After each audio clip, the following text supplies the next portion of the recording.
Hey guys, it's Kate and I hope you're having a great day. I wanted to come and bring my Marie's Masters palette and do a quick watercolor for you.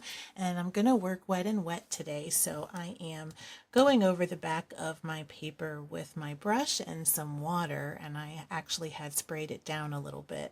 And then I'm going to be working with blues, browns, and yellows today. So I'm going to be blending some things on the paper, and I don't know what happened. I think I might have had some soap left on my brush after washing it or something, because there's these little tiny bubbles in the paint that I noticed.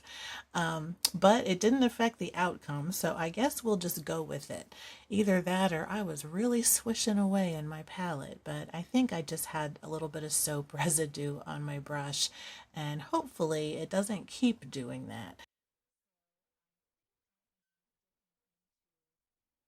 So I'm going into my pan and I'm just mixing my blue and brown to get a nice grayish brown color.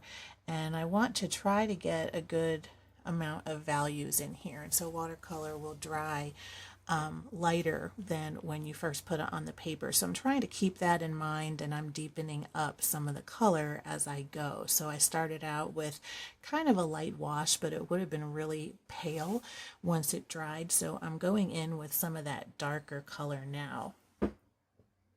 I'm sort of making this almost like a web of the brown on the page, and just trying to make it interesting and get those colors blended together. I really love the blue and brown combination, and then how it turns a little bit green when I go over the yellow areas. So I thought it was a nice color palette to work with. I'm just kind of going in with my small quill brush and just kind of covering the areas, and then I go in with some yellow to kind of finish it off and brighten up those bright areas. So I've got a good mixture of values on the page and some color everywhere.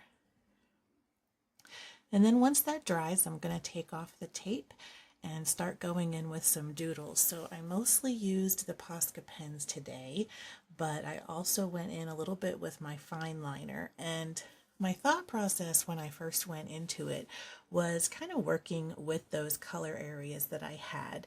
And I started off with the dark blue, and I was kind of experimenting here with not so much contrast. I think on some of my other things I do, I might add black to a white area, or, I might have put it in those yellow areas, but I kind of wanted to put darks with darks and lights with lights, or just have them slightly overlap, and I was experimenting a little bit with that. So I did the black fine liner over the dark blue areas, and I kind of had it spread out a little bit into the browns and yellows, but kept it mostly contained in the blue. And then I wanted to make sure I had it in a couple of different areas on the page. So I just kind of chose what looked good to me and picked out the darkest areas of blue to kind of guide me in my placement. And I thought that it looked nice, so I kept going with that. And the next thing I did was grabbed my gray Posca pen, which I've really been loving lately. It's got this really nice kind of just very neutral color. And one of the things I really liked about this little viney leaf doodle that I made is I kind of put it in those sort of grayish areas where either the blue and brown kind of crossed over, or it was a little bit lighter because of the yellow, and then had it go into the yellow. So it's almost like it's peeking out at you in some of the areas, and it really fades into the background, and then when it hits the really bright spots of the paper, it comes out more. And I really loved how that looked when I did it. So I was thinking, ooh, I gotta continue this and keep putting it sort of into the yellow. And so I just went with that too. And these are just simple little doodles. I really wanted to just relax and have some fun with watercolor and play with my markers on the paper. So it ended up being a fun little project to do, and didn't take very long either. And you just sort of get in that zen frame of mind when you're sitting around and doodling and just relaxing and having a nice time, especially after a long day at work. So I kind of made that come out a little further than I had originally doodled to, and had it go into that yellow so that it could still continue peeking out. And I really liked that it added some extra interest to the paper, but didn't kind of take over everything. And even the black marks, I used a really thin fine liner so that it wouldn't be kind of in your face. And then I did something similar with this blue marker. So this is one of those Crafter's Square markers that I really love. It is from the Dollar Tree, and it's one of those metallic markers. I have the blue and I think a rose gold and a gold, and they're not very metallic, if at all metallic, but they have the most wonderful color, and they're $1.25. You can't beat it. I think they're sold under a different name now, but I have been using this marker forever and it's still going strong, and it's got a nice tip, and it's just really nice to write with.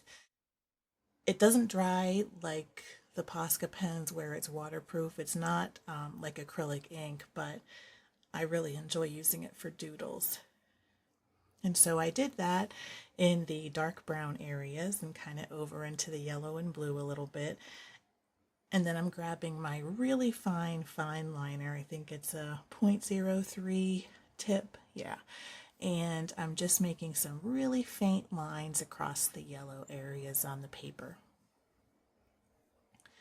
Almost to where you can't see them, but just sort of continuing adding these simple little doodle patterns on the page. And so for my little circles and dots and vines, I did them in like 3 areas or something like that. And this one I decided to add those lines to all the yellow spots.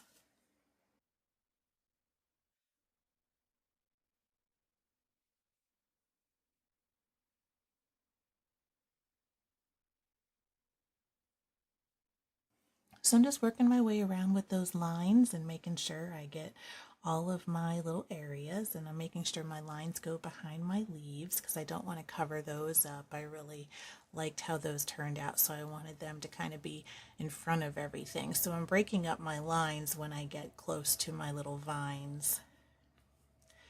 And if you've been watching for very long, you guys all know how I love my leaves. And if you've seen the thumbnail, you know I'm going to be doing some big leaves over the top of everything. So I'm just kind of looking at it, and I was thinking, you know, this needs some pink. So I'm going to add some pink and a few dots in the lighter areas. And then I decided to kind of make it join up with the blue dots, and the pink just added that little bit of brightness that I really liked. And it wasn't quite white, but I really like that pink color, and I thought it looked nice with the blue and the brown actually. So I'm just kind of adding those in a couple spots, a little bit more sparingly than the blue dots, but just making sure they kind of blend together. And I really love those Posca pens. They're so much fun to play with, and you get a good sale sometimes online or on Michael's, and you can stock up. I need to try the finer tips though. I think these ones are all the medium tips, but that's all I have right now. So I'm going in with my green color, and I think that one is, yeah, that one is khaki green, and the cap is kind of light compared to the color you actually get on the paper, but I love that color. It's just this really nice, kind of natural looking green. It's not like a really bright green.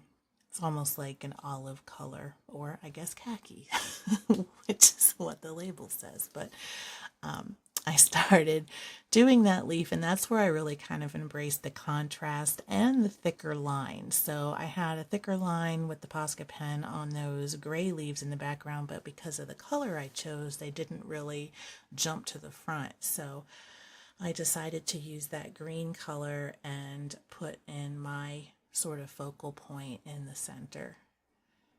Well, off center, I suppose. So I started out with 2, and I just kind of was looking at it after I put in the lines, and the bottom just felt a little bit empty. So I ended up adding a 3rd leaf to that, and that way it just looked a lot more even to me, and I really liked it a lot better than just the two leaves.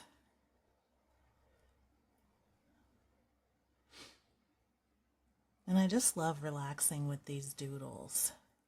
And I don't know, I keep thinking I want to make videos where I'm practicing mark making, because I don't know about any of you, but when I am mark making, I tend to do the same things over and over. It's almost like the comfort marks.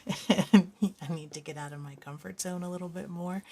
I love the leaves. They're my first love, I would say, but I need to expand my horizons a little bit. So I was thinking it might be fun to make some videos where I'm doing, maybe a mark making sketchbook, and maybe I try, different kinds of leaves or different kinds of flowers or lines or circles or ovals. There's so many different shapes you can do, and I think that those Zen tangles are really neat, and just different things like that where you're just kind of embracing the moment and making your marks, and then you end up with a library of marks that you can choose from in your artwork. So once again, I am fighting with my white pens. And I ended up going with, I think, 3 tries to get the white pen that worked for me, but I wanted to just add some sketchy marks on the outside of the leaves to give it a little bit of a highlight. So I did that, and I really liked how that looked also. I tend to kind of embrace those marks when I'm finishing up drawings or paintings, so it's sort of become part of my habit.